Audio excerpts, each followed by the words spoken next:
representatives of business circles. Most of these people were divided roughly in two groups. Those who would toe the Soviet foreign policy, they would be promoted to the positions of power through media and public opinion manipulation. Those who refused the Soviet influence in their own country would be character assassinated or executed physically come revolution. Same way as in the small town of Hue in South Vietnam, several thousands of Vietnamese were executed in one night when the city was captured by Viet Cong for only 2 days.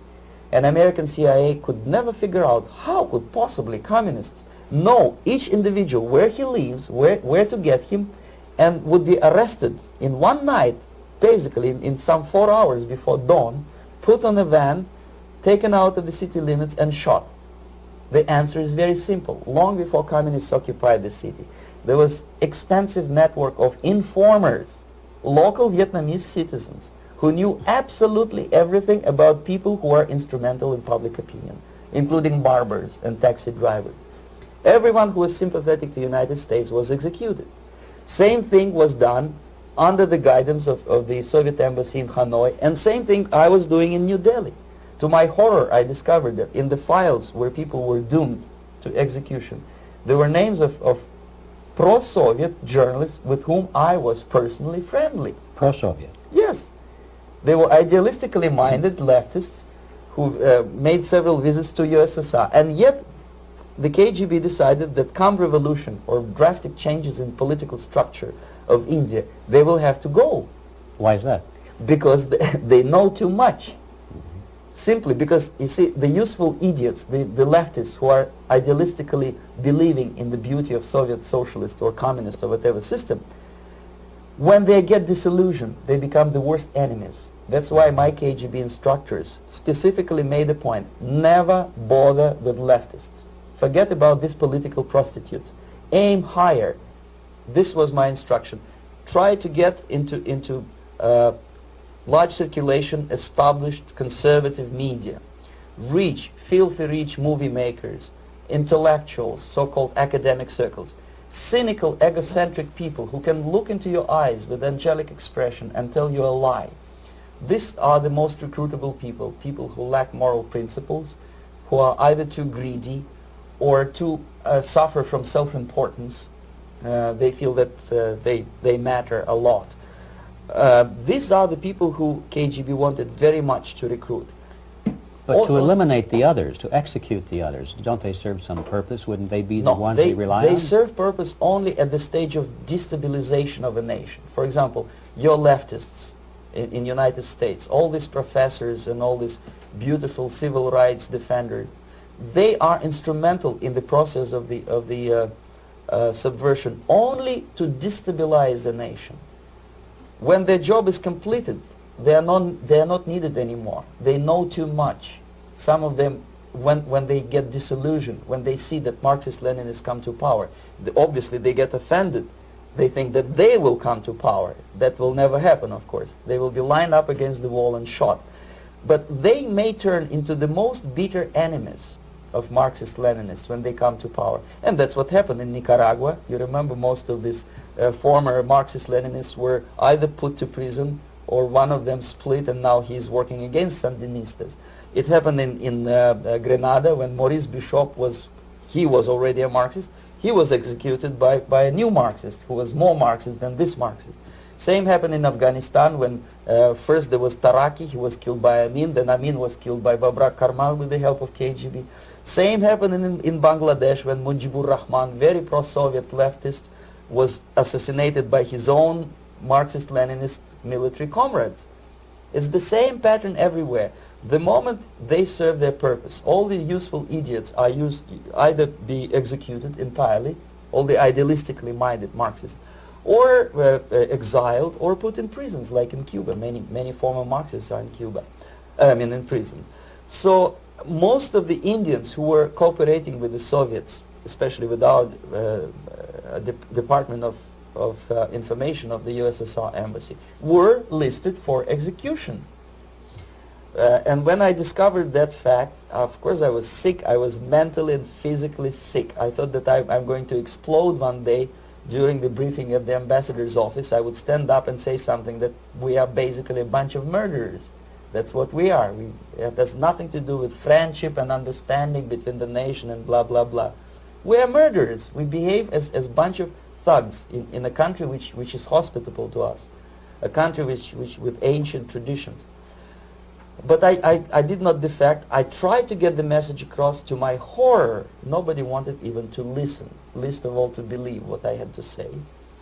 And I tried all kinds of tricks. I would leak information through letters or lost documents or something like that. And still I got no message. The message was not published, even in the conservative mass media of India.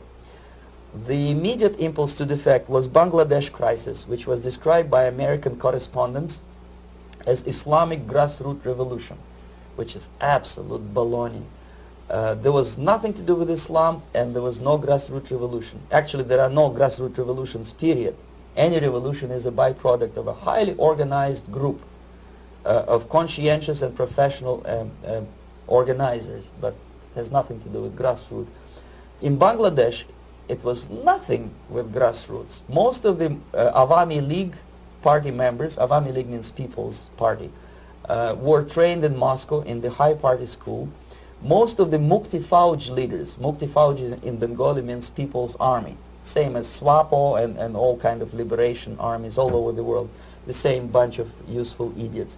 They were trained at Lumumba University and various centers of the KGB in Simferopol, in Crimea, and in Tashkent.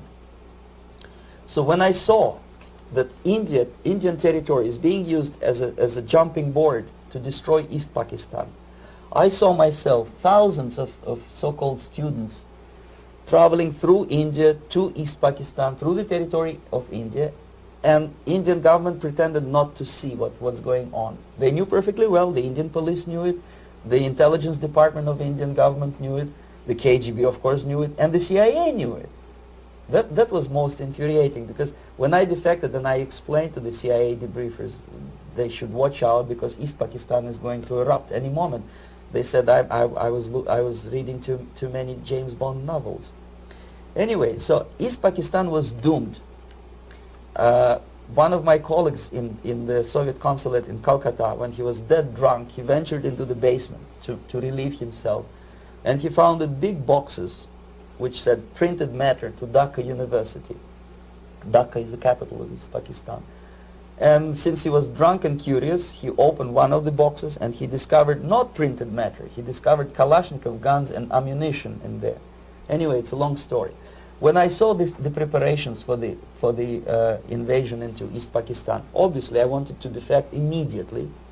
The only thing I couldn't at that time make up my mind when and where and how. One of the reasons, of course, you see, I was in love with India. I mentioned it before. I spoke the languages. I socialized with people. And I understood that I had to act fast unless I want this beautiful country to be permanently and irreparably damaged by our presence. One of the reasons not to defect was, as you can see, I was living in relative affluence. Who the hell in a normal mind would defect and do what? To be abused by your media, to be called McCarthyist and fascist and paranoid, or to drive a taxi in New York City? What for? What the hell for should I defect? To be abused by Americans, to be insulted in exchange for my effort to bring the truthful information about impending danger of subversion. As you can see, I was living in quite a comfortable conditions next to swimming pool, where Indians were not allowed, by the way. I was highly paid expert in propaganda. I had my family. I was respected by my nation. My career was cloudless. The third reason, how to defect with the family. To defect with the baby and the wife would be virtual suicide, because according to law, that hypocritical law which I quoted before, the Indian police will have to hand me over back to the KGB, and that will be the end of my defection and probably my life. Again, I cannot smuggle my wife because she was not quite sure what I was doing. She was not that idealistically involved, and she was definitely not in the total picture of what I was doing for the KGB. She would be shocked if I put her in my van and drive her to the American embassy or elsewhere. That would be a greatest danger. So again, I had to defect in such a way that my defection would look as simple disappearance. And there were many cases like that when the Soviet agents simply disappeared, either killed in action or, thanks to their curiosity and their close contacts with radicals, some of them were killed by the Marxists, by the way. It happened in many African countries when the Soviet KGB were killed by Africans themselves. Not because they hated Marxism Leninism, but because they were simply trigger-happy bunch of unruly characters. If you give them a machine gun, they will shoot. And some of the Soviets obviously were not careful enough to protect themselves, and they got into embarrassing situations when they were shot at the crossfire between factions of so-called liberation movements. Anyway, so I decided, as I said, to study the counterculture. I decided this probably would be the best way to disappear. I socialized with characters like this. On the left, you see, he's a barefoot American hippie.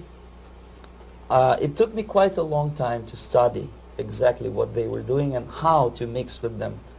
But eventually I did it. Most of Indian newspapers carried my picture and promise of 2,000 rupees for information about my whereabouts.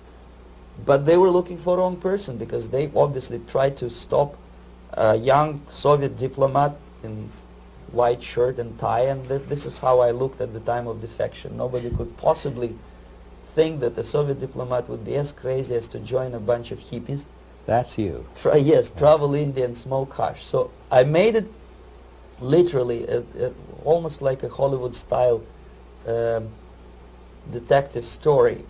From under the nose of the KGB in Bombay airport, I landed the plane and I flew to Greece, where I was debriefed by the CIA. That's basically that's all for my slides. We can turn off the projector, and that's very interesting. Well, you spoke several times before about ideological subversion. That is a phrase that I'm afraid some Americans don't fully understand. When the Soviets use the phrase ideological subversion, what do they mean by it? Ideological subversion is the process which is legitimate, overt, and open. You can see it with your own eyes. All you have to do, all American mass media has to do, is to unplug their bananas from their ears, open up their eyes, and they can see it.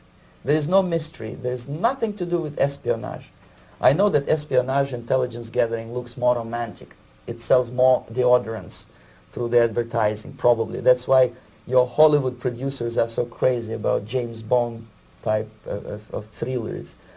But in reality, the main emphasis of the KGB is not in the area of intelligence at all.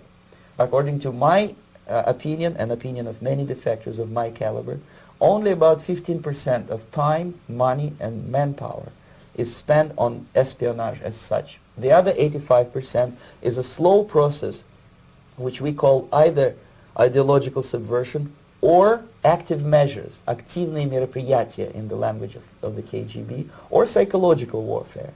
What it basically means is to change the perception of reality of every American to such an extent that despite of the abundance of information, no one is able to come to sensible conclusions in the interests of defending themselves, their families, their community, and their country.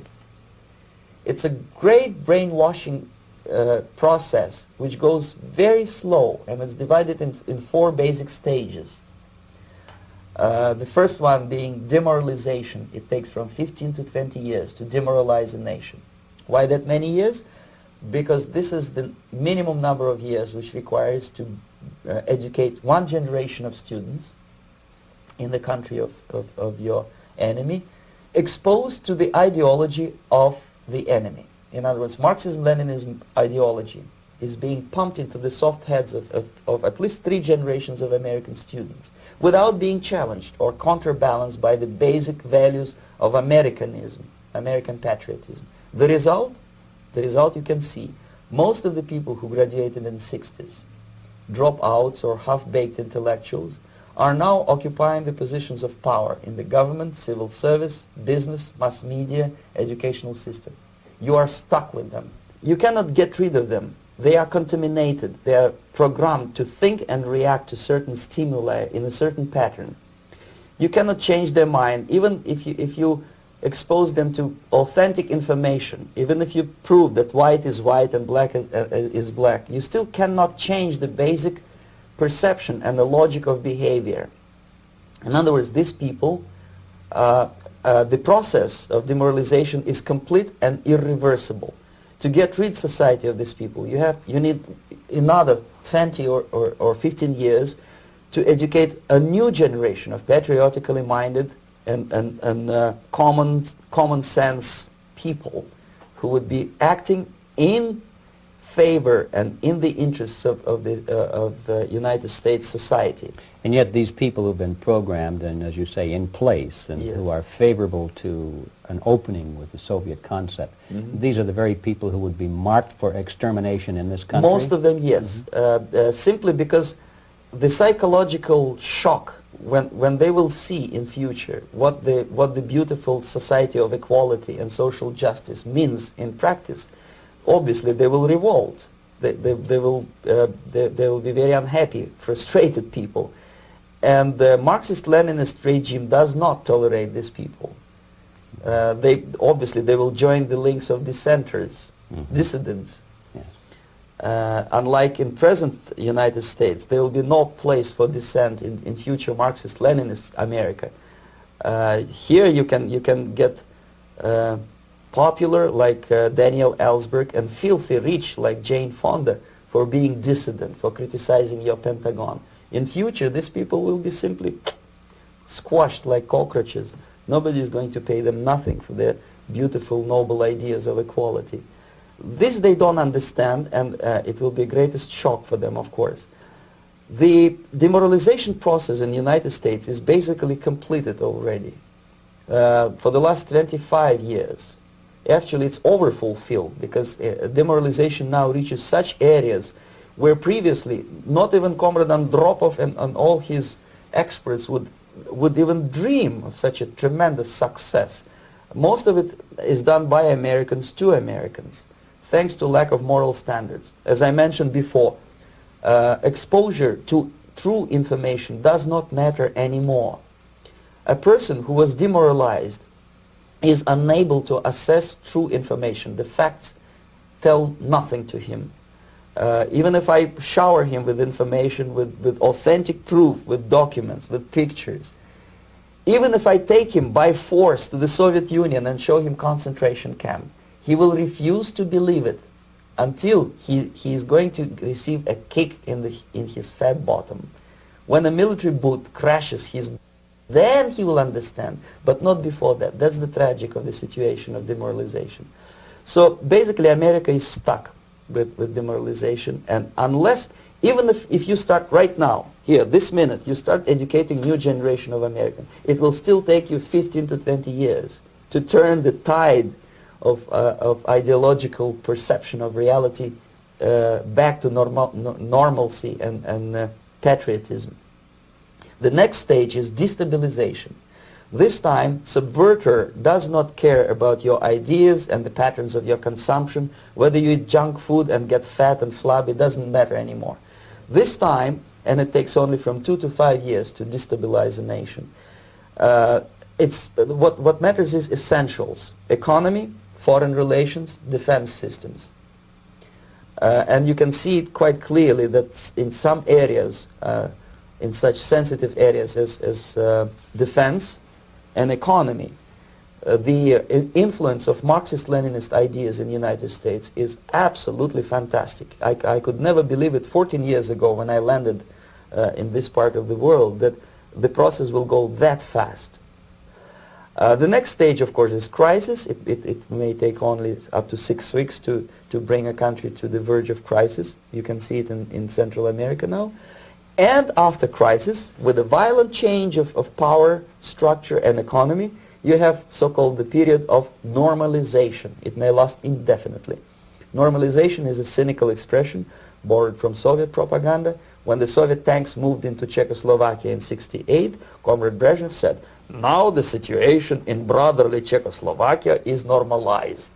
This is what will happen in the United States if you allow all these schmucks to bring the country to crisis, to promise people all kind of goodies and the paradise on earth, to destabilize your economy, to eliminate the principle of free market competition, and to put a big brother government in Washington, D.C., with benevolent dictators like Walter Mondale, who will promise lots of things, never mind whether the promises are fulfillable or not.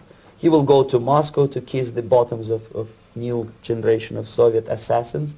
Never mind. He will create false illusions that the situation is under control. Situation is not under control. Situation is disgustingly out of control. Most of the American politicians, media, and educational system trains another generation of people who think they are living at a peacetime.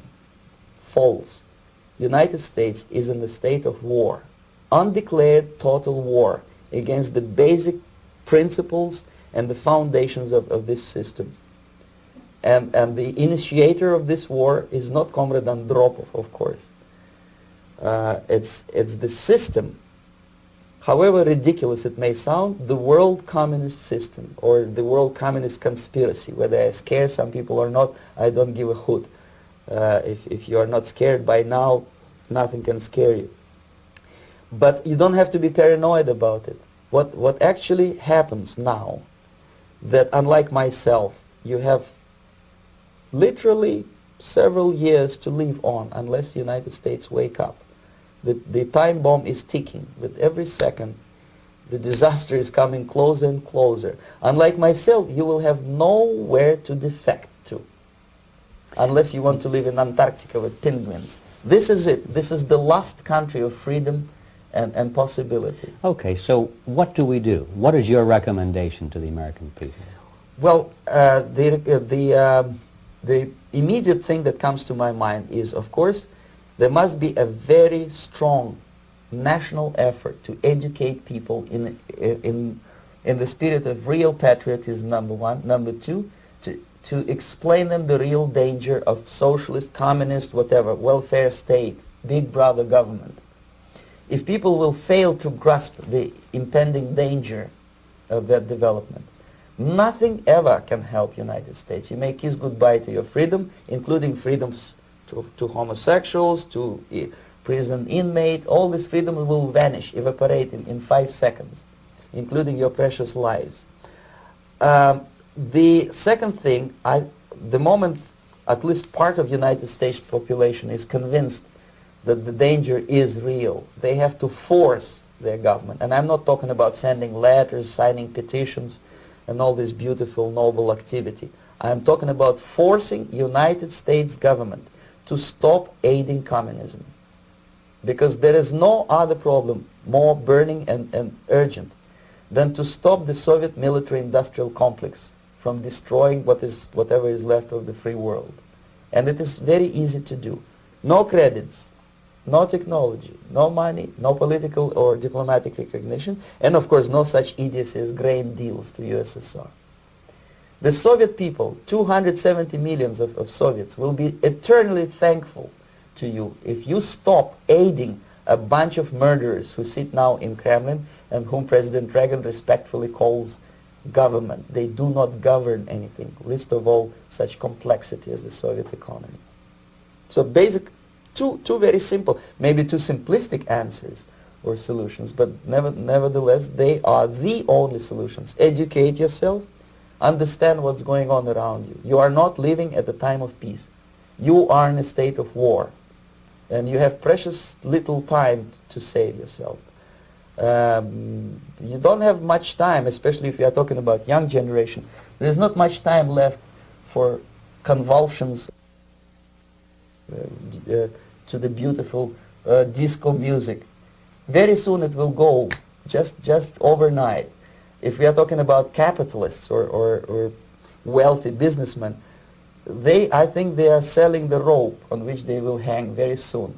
If they don't stop, if they cannot curb their unsettled desire for profit, and if they keep on trading with the monster of the Soviet communism, they are going to hang very soon. And they will pray to be killed But unfortunately, they will be sent to Alaska probably to manage industry of slaves. It's simplistic. I know it sounds unpleasant. I know Americans don't like to listen to things which are unpleasant. But I have defected not to tell you the stories about such idiocy as microfilm, James Bond type espionage. This is garbage. You don't need any espionage anymore. I have come to talk about survival. It's a question of survival of this system.